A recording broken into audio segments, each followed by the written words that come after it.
সুলতান ঘরে ঢুকে দেখলেন দুই ব্যক্তি বসে আছে, তাদের হাতে তাসবিহ এবং সামনে কুরআন শরীফ। দেখলে মনে হয় ফেরেশতার মতো মানুষ, কিন্তু সুলতান যখন তাদের মুখের দিকে তাকালেন তখন তিনি শিউরে উঠলেন।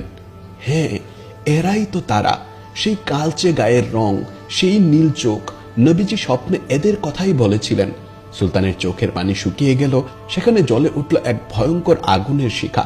সুলতান তাদের দিকে তাকিয়ে হুঙ্কার দিয়ে বললেন, তোমরা কারা, সত্যি করে বলো, তোমরা মদিনায় কেন এসেছো?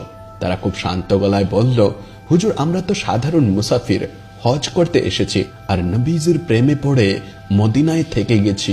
আমরা ইবাদত ছাড়া তো আর কিছুই করি না। সুলতান বললেন, মিথ্যে কথা, তোমরা কি সত্য বলবে নাকি আমি জল্লাদকে ডাকবো? তারা তবু একই কথা বলতে লাগলো, কসম খেতে লাগলো। সুলতান তখন দ্বিধায় পড়ে গেলেন। বাহ্যিক কোনো প্রমাণ নেই। তখন সুলতান ঘরের মেঝের দিকে তাকালেন। সেখানে একটি কার্পেট বা চাটাই বিছানো ছিল। সুলতানের মনে খটকা লাগলো। তিনি সৈন্যদের হুকুম দিলেন, ওই চাটাই সরাও। সুলতানের হুকুমে সৈন্যরা যখন মেঝের উপর থেকে সেই দামি কার্পেটটি এক টানে সরিয়ে ফেলল, তখন ঘরের পরিবেশ মুহূর্তের মধ্যেই বদলে গেল। কার্পেটের নিচে সাধারণ মাটির মেঝে দেখা যাচ্ছিল না, সেখানে ছিল একটি বড় কাঠের পাটাতন। সুলতান ইশারা করলেন, সৈন্যরা সেই কাঠের পাটাতনটি সজোরে তুলে ফেলল। আর তখনই উপস্থিত সবার চোখ যেন কপালে উঠে গেল। তাদের মুখ দিয়ে অস্ফুট চিৎকার বেরিয়ে এলো। তারা দেখল সেই পাটাতনের নিচে হা করে আছে এক বিশাল গভীর অন্ধকার গর্ত।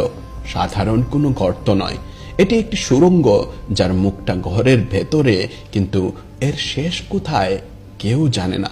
সুলতান নুরুদ্দিন জাঙ্গি সেই গর্তের কিনারায় দাঁড়ালেন। তিনি এক হাতে বিশাল একটা মশাল নিলেন এবং সুড়ঙ্গের ভেতরে তাকালেন। সুড়ঙ্গটি সোজা চলে গেছে মাটির নিচ দিয়ে, আর তার দিক বা নিশানা ঠিক করা হয়েছে মসজিদে নববীতে শুয়ে থাকা আমাদের প্রাণের নবী হযরত মুহাম্মদ সাল্লাল্লাহু আলাইহি ওয়াসাল্লামের পবিত্র রওজা মোবারকের দিকে।